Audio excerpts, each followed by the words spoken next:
Today on the Brunswick Buzz, I'm talking with Bonnie Robbins, Brunswick Junior High School Community Outreach Coordinator / Athletic Director, and School Resource Officer Greg McCarthy.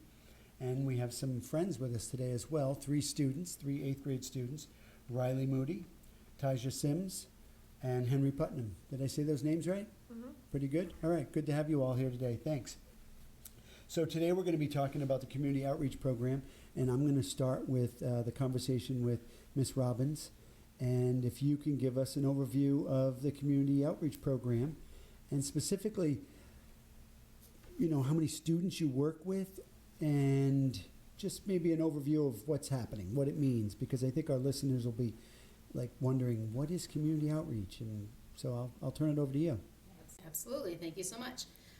So community outreach at Brunswick Junior High started last year as a brand new program, and we reach they rotate through trimesters, and so we get to see every 8th grader throughout the school year, and kind of develop this program to really teach kids how to access their community, do some service learning projects, some community service projects, and teach kids kind of the basic life skills of how to write a professional email or a professional business letter, how to make a phone call and have a conversation, which is really cool to watch them have conversations, and then they get the answer yes, and they're super excited because most kids are texting and not able to don't have phone conversations. We reach out to communities, we set up meetings, and the community of Brunswick has been phenomenal in really working with us on an array of different projects. So when we start class, we do team building, and we talk about how to work in a team and what that looks like. And we do a lot of different team building activities, and then we move into what is a community,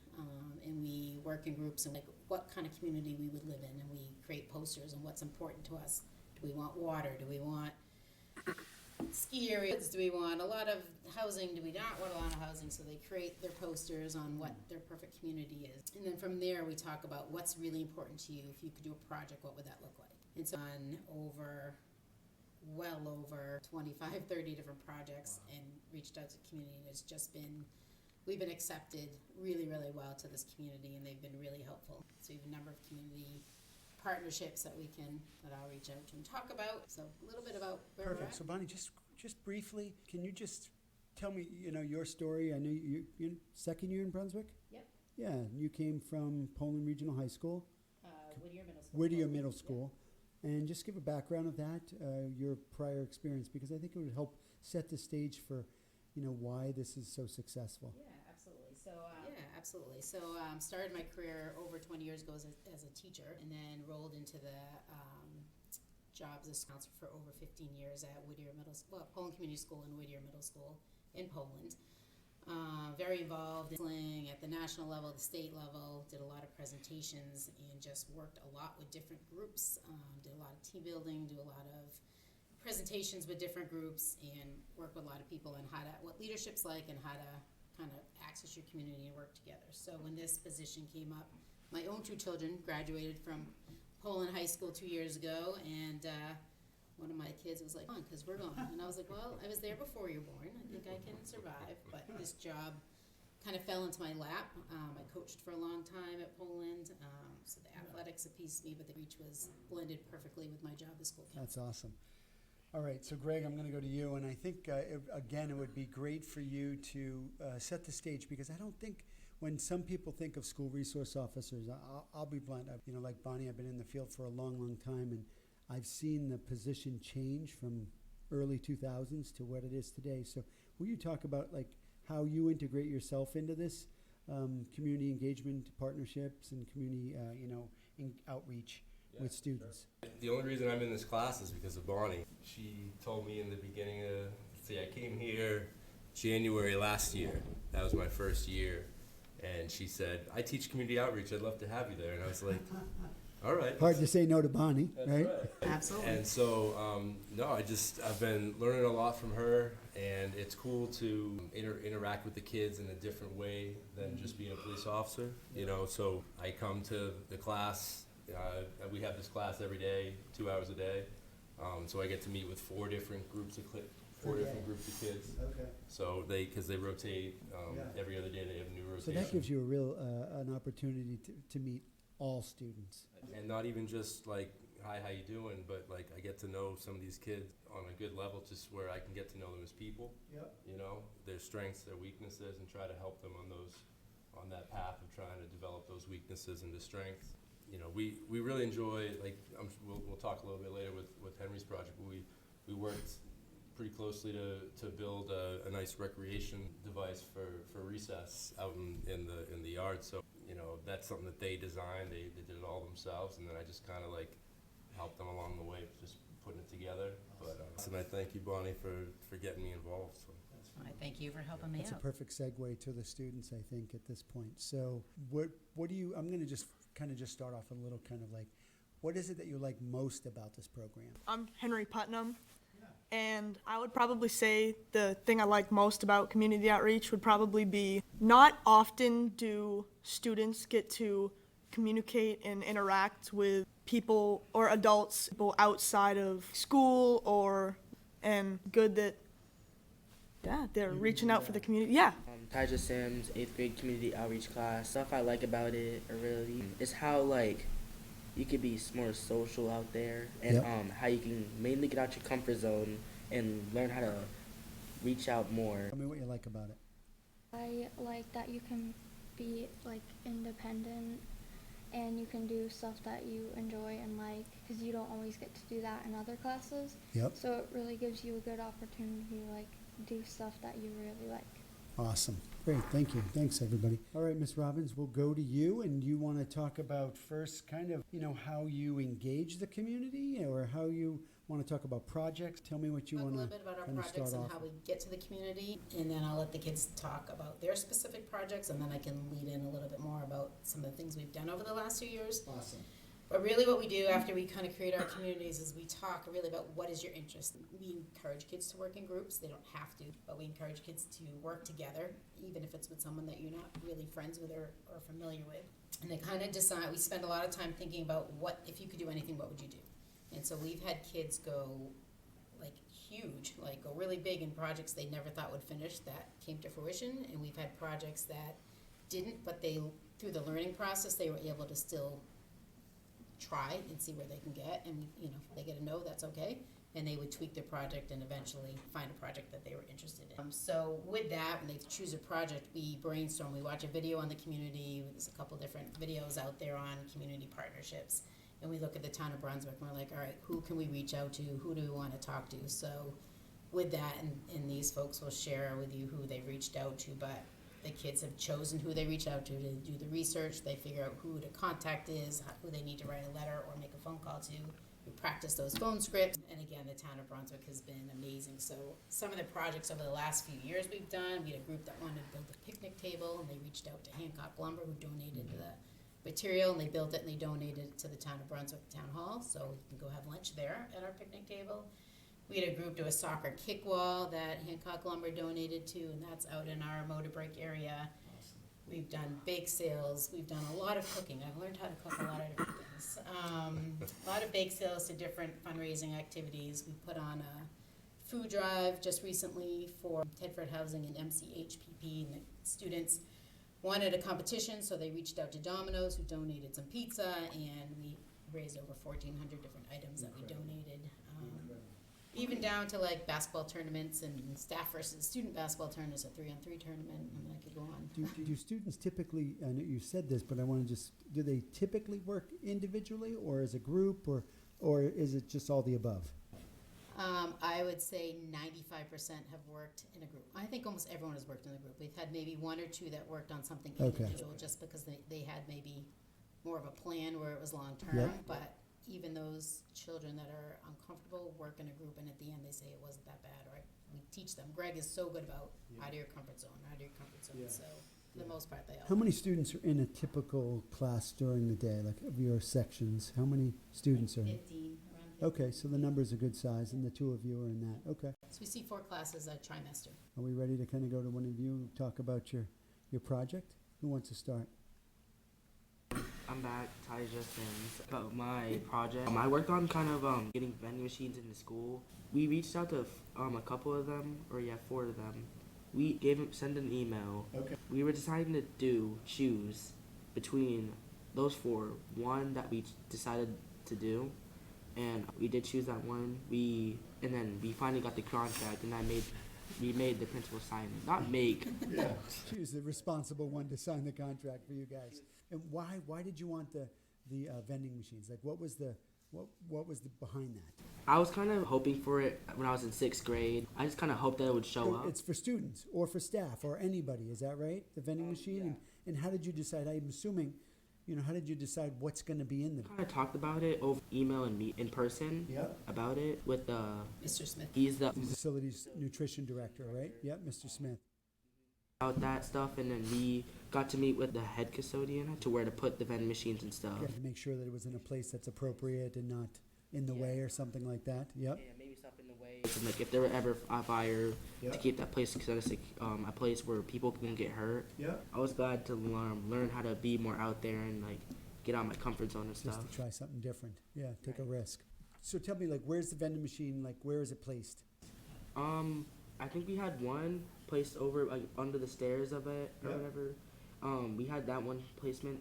I don't think I can really remember the other one. But you have two, is that right? Yeah, we have two exactly. That's what I One snack vending machine and another as a drink. This is one of those questions where I wish I had known the answer before I say this as superintendent. So, but where do the funds go? So I'm assuming you're raising some money, and where does that go? So one thing about the stuff, and like we were gonna go mainly for prices and how much they were. Surprisingly, it didn't cost any money. Okay. So all the stuff that went into the vending machine goes to them for a couple of years maybe, and then they will start get the money from like not all of it, but A portion of it? Yeah. portion of it, yeah. Okay. And is there healthy stuff in the vending machine? Yeah, definitely. They know how to follow the school Nutrition rules. Or Okay, whatever. So cool. not peanuts or whatever. No, I mean Certain things. certain things or whatever. No. Okay. I can't really specify it, but the vending machine companies know like the school policies Yes. about it. Yes. That's really cool. You were supposed to tell them it's coming out of the school's budget. That's why I didn't want to ask that question. I'm like, wait, where is that coming Just from? kidding. Where's just the money kidding. going to that we No, raised? and Taja had a really The- good. Our money. It was a tough project because you worked with another group that was in a different class, so he had to do a lot of coordinating. Back and forth. Okay. And Ms. Robbins, I heard you say something about like the funding. Where is it? So after we pay back, we will end up getting 20% back. Did you decide where that money's gonna go to? Is it- Kind of school fundraising, and also like people who need it and need the money or whatever. Okay. We help them out with that stuff. All right, who's next? Henry's going to go? All right, so this is Henry Putnam, right? Yeah, this is Henry Putnam, and my group, Jameson and John and I, decided to build a Gaga pit. The idea was originally from Mrs. Robbins. I think she mentioned it in the beginning, one of the first or second classes. Yeah. And we kind of thought about it. We were thinking about doing other projects. But then in the end, it kind of came down to, it was either, I think, the Gaga pit or like vending machines or snacks for the school or something like that. And then we decided to go with the Gaga pit. So we sent an email to Hammond Lumber asking, we emailed, and then we called them, and they accepted it and donated lumber for us to build the Gaga pit. And Mr. Steve supplied the equipment and cut the boards for us. Miss Officer Greg. I got to ask Henry, so how did you? Yeah. Oh, you had? Okay, cool. Oh, that's awesome, because I actually love Gaga. And that's why when I saw that, I was like, how did they know that? So it's not a sport you typically see, right? No, I'm seeing the other students here going, no, I hadn't heard that before. So, all right, so cool. So not that I get distracted by Gaga, but I thought that was really cool. So you got Hammond to donate. Yeah, and they this delivered order. it. How did you pick like the site? Like how did you work through that process? That must have taken a little bit. Well, yeah, we talked to Miss Katniss about, Principal Katniss, okay. Principal Katniss about locations of other things that they were putting out there, like their swings going up. So we kind of had to decide around that. And then we finally decided to put it next to the basketball courts, kind of out of the way of everything. And then I was here yesterday, or maybe the day before. I was here yesterday, and I looked over there. I was walking across the parking lot, and it was packed. Yeah. Everybody was playing during the reset. I don't know if it wasn't a reset break or whatever, but it looks like it's being used a ton. Am I right? Yeah, Yeah. huge success. A huge success. So there's specific rules around it too, right? Yeah. You guys, I saw you have that. And how do you have that posted somewhere so students know, or? Well, we have it on laminated and stapled to the side of it. You do? Okay, cool. Oh, you do? Okay, cool. And then I think Ms. Robbins sent out an email to all the I teachers. did see that. Yeah, awesome. That's kind of cool how to because play the it. teachers are in there a lot playing. Oh, they and are? then Yeah. Our Yeah. kids are in there after school, like, Yeah, too, so it's been a great addition. that's phenomenal. I love the vending machines, very cool. And the Gaga pit, I know there's others that you've done, but that's really cool. All right, we're gonna go to Riley. Go ahead. Well, I'm Riley, and my group was like two other girls, and we were thinking about what we wanted to do and what we liked doing, and we thought about how we could volunteer at a school, and so we talked to Miss Robbins about it, and then we made an email asking the principal of Kate Furbish if we could do that. And once we got it back, we got a bus and like permission from like 3 or 4 different people. And then we planned out what days we were going and what times. And we just kind of thought about what we wanted to do. Mm-hmm. And we kind of did it so that we could improve like the social skills of like Oh. younger kids, and maybe if they were the kids that like if they didn't feel like they fit in. They need some support, some Yeah. extra. Yep. Yeah, Okay. so we were like lunch buddies. Okay, lunch buddies. Okay, Yeah, cool. And recess buddies. So if they needed someone to sit with or anything, or they just wanted to socialize, then they could like sit with us and stuff. And it was a really good like experience because all 3 of us really enjoy like younger kids, like very friendly and stuff. Yeah. So yeah. How many did the students love having you? I can Yeah. imagine it had to be like incredible, right? Yeah. Were you like rock stars kind of? Yeah. Did they latch right on? I bet they did, yes, right? they did. Did were, they? Like, they gave like lots of hugs. Oh, Yeah, awesome. they're very cute. Yeah. So you did that. How many times did you go and do that? So far we've gone 2 times a week for almost a month. Wow, really? Yeah. Oh, that's really cool. How long do you go for? So it's like an hour. An and a hour? half. Okay, yeah. Oh, great. And all different grades or the same students every time or? Same students and same grade, and Okay. we have like a bus planned out and everything. So we just go by ourselves. What I was talking about was very Yeah. independent. 'Cause Yep. Yeah. So did you reach out to the transportation department to do that? We didn't, but I think Miss Robbins You did. Okay, so that was part of it. But you reached out to the principal. Is that how that Yeah. to go to Kate Furbish and do that? Yeah. Okay. Both principals. Both, Ours okay. and theirs. Yeah. Oh, yeah. Miss Catney's here at the junior high, and then Miss Miss Young down Yeah. there. Yeah, and okay, that's really cool. Yeah. Wow. Any takeaways that you want to share, Miss Robbins? Well, I think from that, there was another group that decided they wanted to jump into Kate Furbish, and they went to HBS as well. Oh, So really? we had a group that did both, and Riley's group Yeah. went to Kate Furbish twice a week, and the other group did HBS and Kate Furbish. Wow. So, do you know how many total projects have you done? I know I'm putting you on the spot, but roughly, like how many do you think? In the last 2 years, yeah. so what do you think, Greg? Close to 40.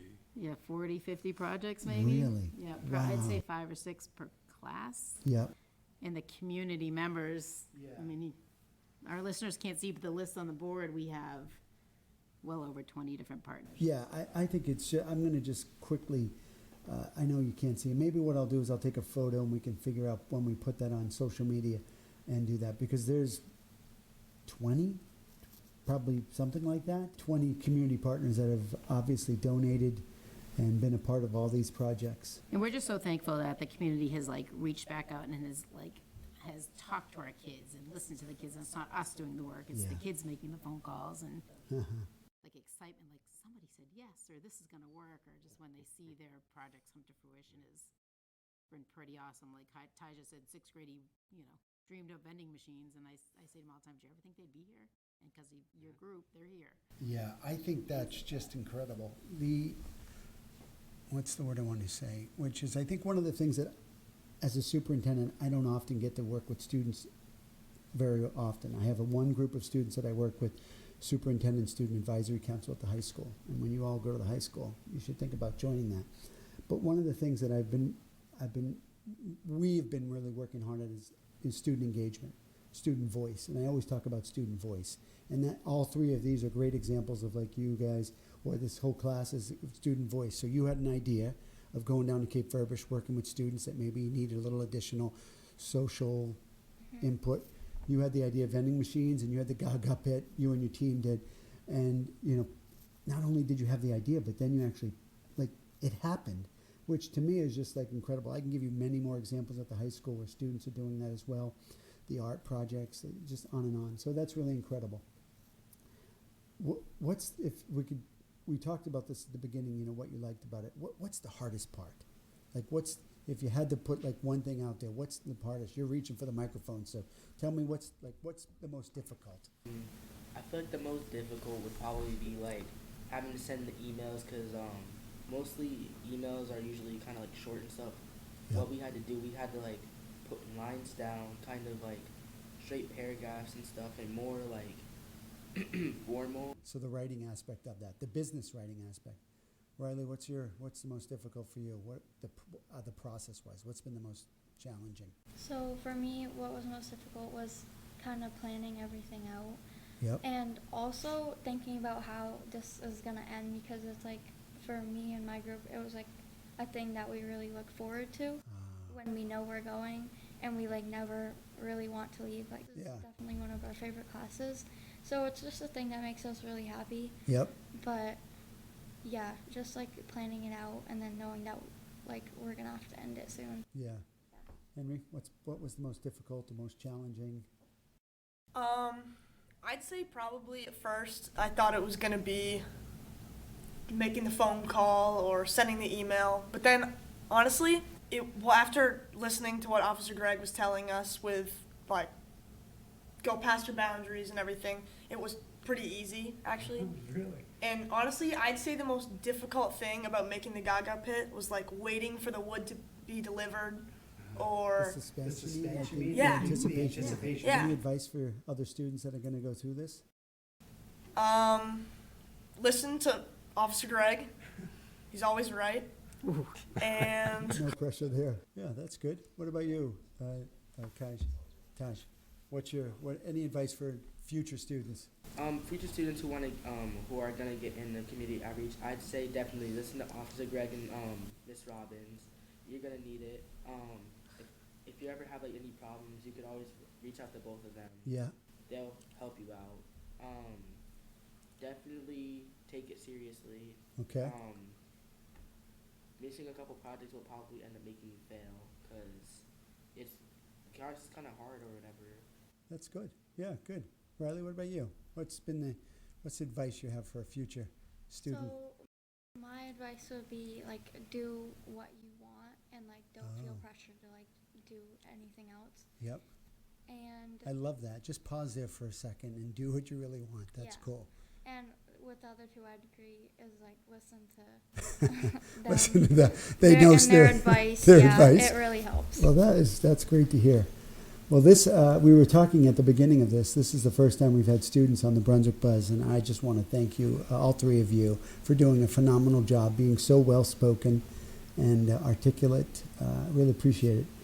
Mr. McCarthy and Ms. Robbins, anything you want to add? I think that just for me, it's very fun to see the progression of the students from the beginning of the semester, the trimester, to the end of the trimester. These three right here in front of us, they've grown so much in the past, 8, 12 weeks since the beginning of the year, and they're just going to be able to take that they learned and put it in their toolbox and use it as they progress through schools. I love it. Love it. Yeah, and I'd agree with that. And we have two pieces of work that they do in class. It's a project action sheet. Basically, they work on all trimester, what their project is, who they need help from, who are they going to reach out to, so it's very guided. But at the end of the trimester, we do a reflection sheet. And we push them, like, think back to where you started when you first walked back. And they're like, oh, we didn't learn anything. Think about what you learned. By the end of the reflection sheet of really, like, explaining, they're like, oh, yeah, and you can see the, like, light bulb. Growth, yeah. So, and the last thing I want to say is I just need to give a shout out to the school department and the bus garage, who's been amazing with bus, our custodial department, our administration, and just all the community partners. We just can't thank them enough for taking us on and helping us out. That's awesome. Thank you. Hey, thank you for listening to the Brunswick Buzz. The Brunswick Buzz is available wherever you find your podcast.